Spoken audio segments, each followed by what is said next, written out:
7 दिन लगातार रेप, एक नहीं दो नहीं पूरे 23 लड़कों ने किया रेप। ड्रग्स देकर किया रेप और बनाते रहे वीडियो। नमस्कार, हमारे खास शो ये हिंदुस्तान है में आपका स्वागत है और मैं हूं आपके साथ महक सौदारी। यूपी से आई इस खौफनाक रेप की खबर ने दरिंदगी की सारी हदें पार कर डाली। रूह कपा देने वाला ये मामला उत्तर प्रदेश के बनारस का है, जहां एक ग्रेजुएशन की छात्रा को किडनैप कर पूरे 23 दरिंदों ने लड़की के साथ दिन रात बलात्कार किया। सुनकर भी शरीर में कंपन होती है कि पूरे 7 दिन तक एक लड़की का बलात्कार होता रहा, लेकिन किसी को कुछ खबर नहीं हुई। दरअसल 19 साल की ये लड़की ग्रेजुएशन की छात्रा है। ये लड़की 5 भाई बहन है, जिस कारण घर में आर्थिक मदद के लिए पढ़ाई करने के साथ ही ये युवती एक होटल से जुड़े स्पा सेंटर में भी काम करती है। हर दिन की तरह एक दिन वो अपने काम पर निकली, लेकिन घर वापस नहीं लौटी। 29 मार्च को लड़की घर से निकली और 4 अप्रैल को बदहवास हालत में रिगड़ कर घर पहुंची। इन 7 दिनों में जो दरिंदगी इसके साथ हुई वो सुनकर आपके भी रोंगटे खड़े हो जाएंगे। लड़की काम खत्म कर लौट रही थी कि तभी उसे रास्ते में उसका दोस्त राज विश्वकर्मा मिला, जिसके बाद लड़की उसके साथ घूमने चली गई।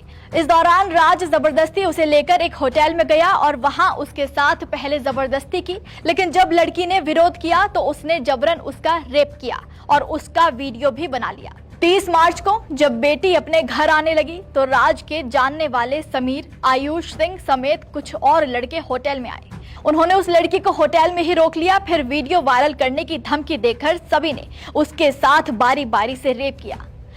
लड़की का फोन भी उन्होंने छीन लिया, इसलिए वो किसी को फोन भी नहीं कर पा रही थी। लड़की खूब चिल्लाई, लेकिन किसी ने उसकी एक नहीं सुनी। लड़की को पूरे दिन होटल में रखने के बाद अगले दिन 30 मार्च को उन लड़कों ने अपने अन्य दोस्त, जिसमें सोहेल, अनमोल, दानिश, साजिद और जाहिद, इन सबको शामिल किया और होटल बुलाया और फिर सबने मिलकर लड़की का गैंग रेप किया और साथ साथ इसका वीडियो भी रिकॉर्ड कर लिया।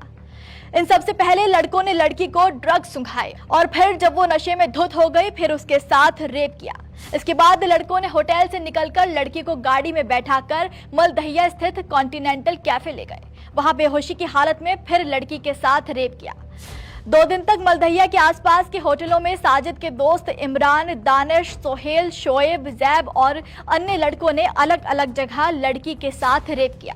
ये लोग लड़की को शहर से काफी दूर ले गए थे और उसे धमकी देते रहे कि अगर उसने किसी को भी बताया तो उसके सारे वीडियो वायरल कर देंगे। 3 अप्रैल की रात साजिद ने लड़की को एक कार वाले के साथ बैठा दिया। लड़की इन दिनों पूरी तरह नशे में थी, इसलिए कौन उसे कहां ले जा रहा था उसे कुछ समझ ही नहीं आया। कार में 5-6 लड़के पहले से मौजूद थे और उन लड़कों ने भी मिलकर चलती कार में लड़की के साथ रेप किया और फिर उसे सड़क पर फेंक कर भाग गए। इसके बाद बेटी बदहवास हालात में घर पहुंची और उसने पूरी कहानी घर वालों को बताई। इन दिनों में जब बेटी घर नहीं लौटी थी तो घर वालों को लगा कि वो ऑफिस के काम से कहीं बाहर गई है, क्योंकि वो अक्सर होटल के काम से दूसरे शहर में जाया करती थी। लेकिन जब 2 दिन बीत गए और बेटी का कोई फोन नहीं मिला तो घर वालों ने छानबीन शुरू की। 4 अप्रैल को बदहवास हालात में लड़की नशे में धुत किसी तरह घर पहुंची तो बहुत डरी हुई थी।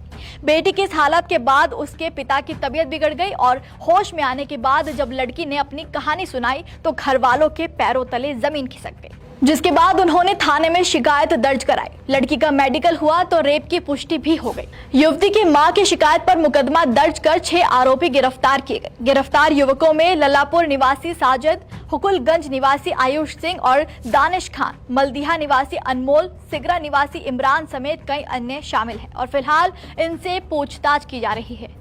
ये तो वो लड़के हैं जिनमें से कुछ का नाम लड़की को याद रहा, लेकिन जो अज्ञात हैं वो अब तक आराम से शहर में घूम रहे हैं। पुलिस का कहना है कि अन्य आरोपियों की गिरफ्तारी के लिए पुलिस की 3 टीमें लगाई गई हैं। पुलिस ने इस मामले में क्या कुछ कहा वो भी आप सुन लीजिए। आज 6 अप्रैल को थाना लालपुर में एक सामूहिक दुष्कर्म की एक शिकायत प्राप्त हुई। इसी के क्रम में ये बताना चाहूँगा कि ये घटनाक्रम 29 मार्च से 4 अप्रैल का है, जिसमें पीड़िता का ये कहना है कि 29 मार्च को स्वयं अपनी मर्जी से गए थे अपने दोस्त के पास।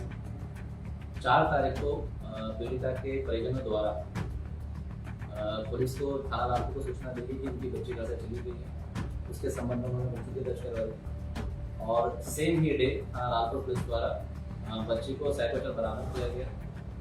उस दिन ना पीड़िता के द्वारा ना उनके परिजनों द्वारा किसी तरह की कोई शिकायत की गई कि तो कोई दुष्कर्म हुआ है। इस खबर को सुनने के बाद लोग सभी आरोपियों की कड़ी से कड़ी सजा की मांग कर रहे हैं और कानूनी रूप से इन्हें क्या सजा मिलनी चाहिए और क्या देश का कानून कहता है वो भी हम आपको बता देते हैं। गैंगरेप के दोषियों को भारतीय दंड संहिता यानी आईपीसी के तहत कड़ी सजा का प्रावधान है, जिसमें न्यूनतम 10 साल की सजा और आजीवन कारावास या फिर मृत्यु दंड तक शामिल हो सकता है।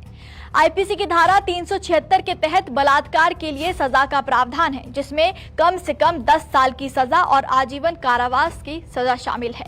आईपीसी की धारा 376 डी के तहत यदि बलात्कार में कई लोग शामिल हो तो सजा और भी गंभीर हो सकती है, जिसमें आजीवन कारावास या मृत्यु दंड भी शामिल हो सकता है।